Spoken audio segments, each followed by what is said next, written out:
দিব। বিসমিল্লাহির রহমানির রহিম। তাবারাকাল্লাযী বিয়াদিহিল মুলক ওয়া হুয়া আলা কুল্লি শাইইন কাদির। الذي خلق الموت والحياة ليبلوكم أيكم أحسن عملا وهو العزيز الغفور। মাত্র 2 আয়াত পড়া দিব। এখানে কিছু তাজবিদের নিয়মগুলো বলে দিব। যেমন আমরা এখানে দেখতে পাচ্ছি তাবা, এখানে খাড়া জবর আছে যেটাকে আমরা বলি আলিফ সগীরা, এখানে এক আলিফ মাদ হবে।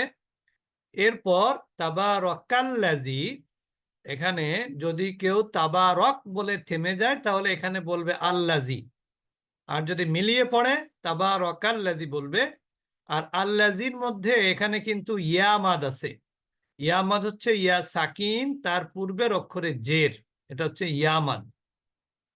বিয়াদিহিল মুলক, এখানে কোনো মাদ নাই, কিন্তু মুলক যেখানে কাফ, এই কাফের উপরে যখন আমি থেমে গেলাম তখন কিন্তু আমরা থামার নিয়ম পড়েছি, এখানে সাকিন হয়ে যাবে। আর কাফটা হলো হামসের অক্ষর, কাফ হলো হামসের অক্ষর। এখানে যখন আপনি থামবেন তখন এখানে হামস করতে হবে, মুলক মুলক, অর্থাৎ বাতাস বের করে দিতে হবে।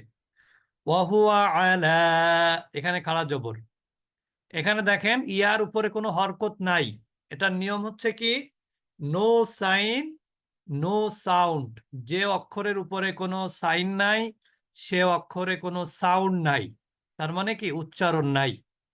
কুল্লি শাইইন, এখানে দেখেন তানভিন, আমরা বলেছি তানবিনের মধ্যে কি গোপন থাকে, নুন সাকিন। তানবিনের মধ্যে কি গোপন থাকে, নুন সাকিন।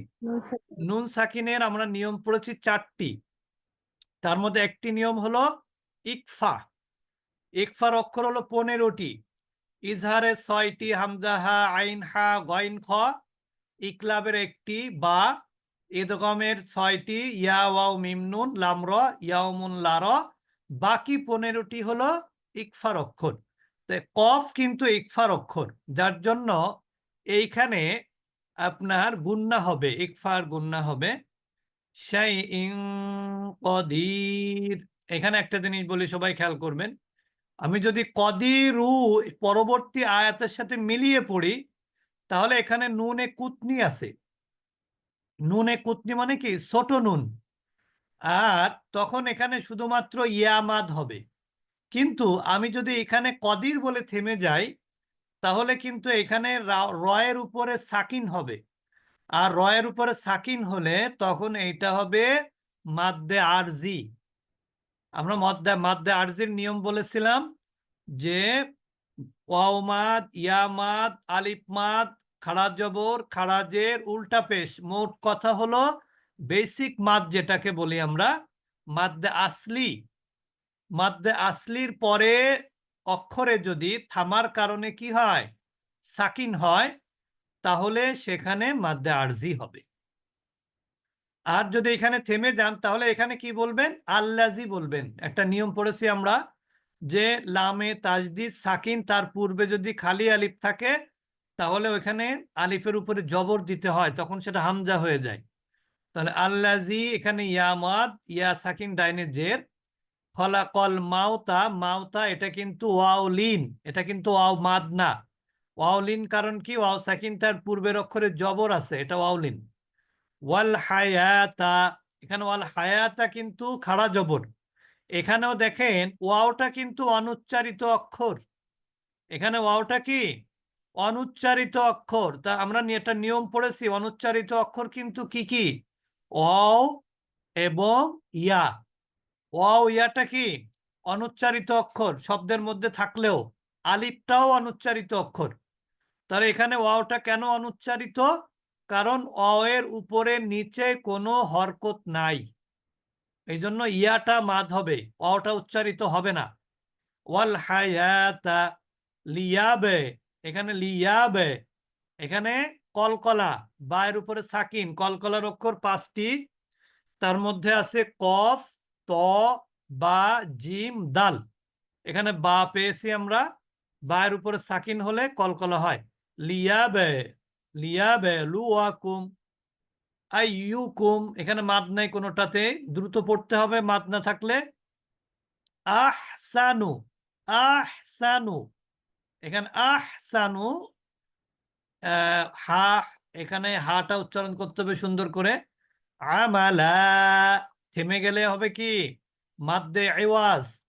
শব্দের শেষে যদি কি থাকে, 2 জবর থাকে, তারপরে যদি আলিফ থাকে, আলিফ থাকুক বা না থাকুক, সেখানে থেমে গেলে 1 আলিফ মাদ হবে। এক্সেপশন হচ্ছে গোলতা। গোলতার ক্ষেত্রে এই নিয়মটা প্রযোজ্য না। গোলতা বাদে সকল ক্ষেত্রে এই নিয়মটা প্রযোজ্য।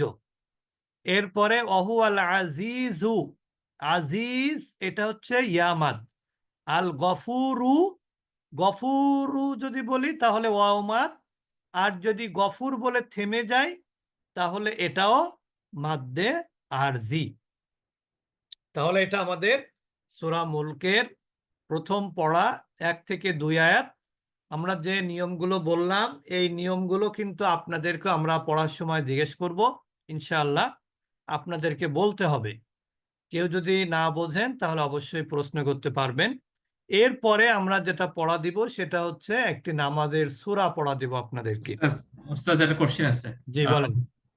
এই যে আপনি বললেন একটা নতুন জিনিস, আসলে এটা আগে শুনি নাই, যে তাবারাকাল্লাযী বিয়াদিহিল মুলক, এখানে যে বললেন যে এই যে কাফের উপরে থেমে গেলে এটা কি নিয়মটা বললেন, এটা আরেকটু বলেন। হামস, হামস, হামসের অক্ষর হলো 2টি, একটা হলো কাফ আর একটা হলো তা, লম্বা তা।